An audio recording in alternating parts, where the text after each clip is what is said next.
రైతుకు అధికారం లేదు, నాకు న్యాయం జరగాలి, కనీస వేతనం. సలహా మండలి చైర్మన్ గారు ఇక్కడనే ఉన్నారు, ఉన్నారా?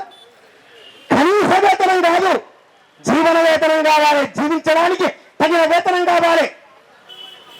రేవంత్ రెడ్డి ప్రభుత్వం అధికారంకి వచ్చిన తర్వాత జీవోలన్నీ సవరిస్తున్నామని ఆనాడు డిఏని కలిపి సవరించారు. అది అడ్డగోలు సవరణ, డ్రాఫ్ట్. అది కాదు సరైన వేతన సవరణ. జనక్ ప్రసాద్ గారు ఇక్కడ హామీ ఇచ్చారు, బేసిక్ కనీస వేతనం అంటే 5 జీవోలు ఫైనల్ చేశారు. 18,000 కనీస బేసిక్. 5 జీవోల మాదిరి అన్ని జీవోలని సవరించాలి.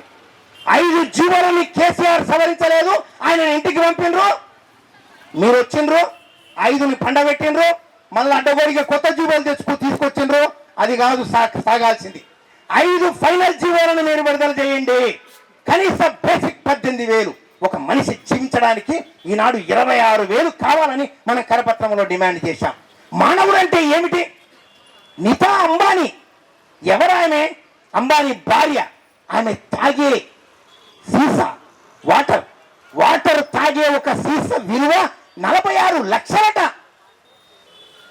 విరాట్ కోహ్లీ రోజు 5 లీటర్లు, లీటర్ 4,000, 20,000, నెలకు 6 లక్షలు, సంవత్సరానికి 72 లక్షల నీళ్లు తాగుతున్నాడు విరాట్ కోహ్లీ. ఈ సమాజంలో మనం ఎంత జీవిస్తున్నాం? ఆటో వర్కర్ జీవితం ఎంత? అమాలి వేతనం ఎంత? అంగన్వాడీ వేతనం ఎంత? ఆశా వర్కర్ వేతనం ఎంత? ఒక రైతు కూలీ వేతనం ఎంత?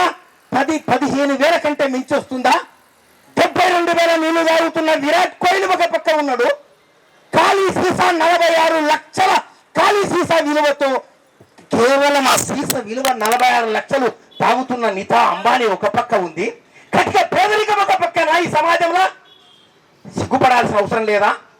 ఇప్పుడేదో ఆదాని గురించి పెద్ద పెద్ద మాట్లాడుతున్నారు కదా.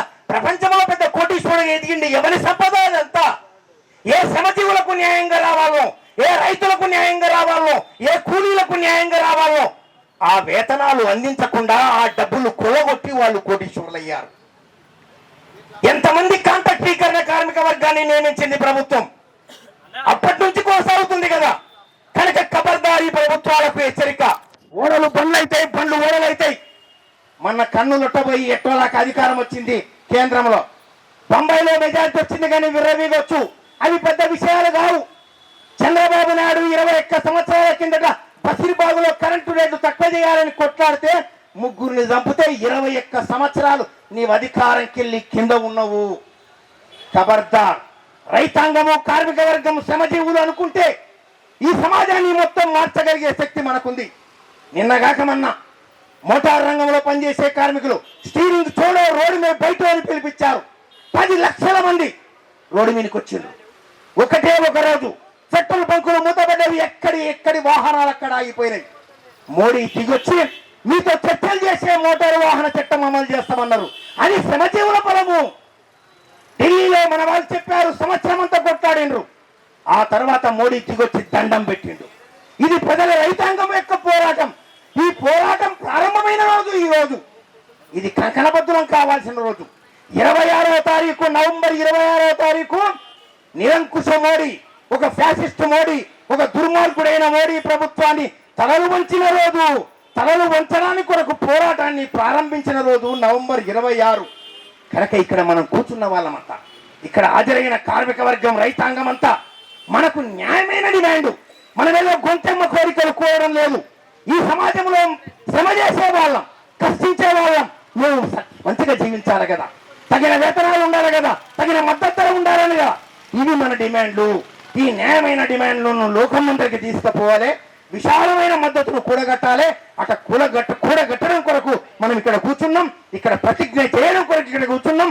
మనమంతా రైతు సంఘాలు మాత్రమే కొట్లాడారు. ఢిల్లీలో 4 సంవత్సరాల కిందట నవంబర్ 26 రైతులు ప్రారంభించిండ్రు. ఇక్కడ రైతులు, కార్మికులను ప్రారంభిస్తున్నాం. ఇది మహోద్యమంగా సాగాలి, అంతకంటే ఎక్కువ సాగాలి. అటువైపుగా ముందుకు వస్తారని, ఆ వైపుగా దూసుకొస్తారని మా టీయూసీ తరఫున కోరుకుంటూ ముగిస్తున్నా.